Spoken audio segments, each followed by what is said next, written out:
à Célestin Djamel, les Camerounais sont très actifs sur les questions ivoiriennes, africaines, panafricaines. Pourquoi? Bon, il faut déjà rappeler que Macky Sall a été très inconstant. Je crois qu'effectivement que ça a été vraiment la force du peuple qui l'a contraint à avoir ce comportement. Il n'a aucun mérite, parce que justement il a voulu faire le contraire de ce qu'il voulait faire.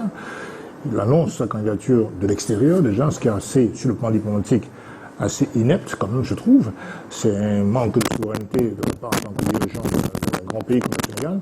Mais non, alors, quant à votre question, je pense que les Camerounais ont le droit de rêver d'une démocratie plus raffinée, plus confortée, si j'ose dire, parce qu'en vérité, on a envie que les électeurs ne soient plus dissuadés à aller voter.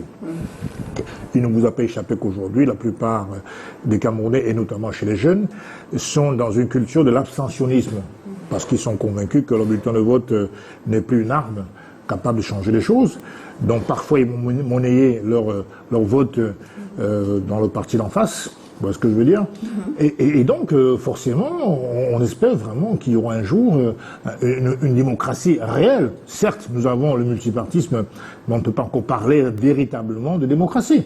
Donc, quand on voit ce qui se passe, que ce soit au Mali, avec le référendum, que ce soit aujourd'hui au Sénégal, avec effectivement la puissance du peuple, power to the people, c'est ça la démocratie, comme disait l'autre Montesquieu, je sais pas qui, le gouvernement du peuple, non, George Washington, le gouvernement du peuple par le peuple. Donc je crois qu'on a tout à fait des raisons, comment dirais-je, légitimes de rêver d'une pratique démocratique comme ce qui se passe, comment dirais-je, au Sénégal aujourd'hui. Mais je pense qu'en Afrique, il y a des raisons d'espérer, parce que quand on voit le Botswana, le Lesotho, l'Afrique du Sud même, c'est des pays qui sont constamment dans les élections. Le Kenya aussi, on pourrait rajouter. Mais on pourrait pas en dire autant avec autant de certitude dans d'autres pays d'Afrique noire.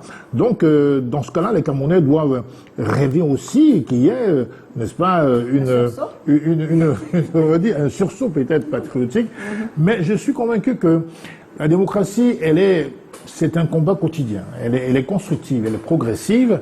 Et puis, je pense que les comportements des uns et des autres, notamment d'autres Africains, feront tâche au Cameroun. Mais on ne peut pas enlever au Cameroun le droit de rêver. Mais je voulais dire une chose, c'est que il faut, comme disait Obama, qu'on ait vraiment une culture de démocratie, même si dans certaines obédiences politiques, on considère que la démocratie est une dictature mature, dans le sens que parfois on fait croire aux gens que c'est eux qui choisissent, mais en vérité, dans le fond, avec les campagnes médiatiques, on peut souvent orienter les choix. Mais déjà, si on pouvait avoir la liberté de la part des citoyens d'aller voter et de penser que leur vote sera pris en compte, ça sera déjà ça. Donc, pour l'instant, c'est pas encore le monde des anges, monde parfait. On est sur la voie. Voilà, on est sur le chemin. Alors,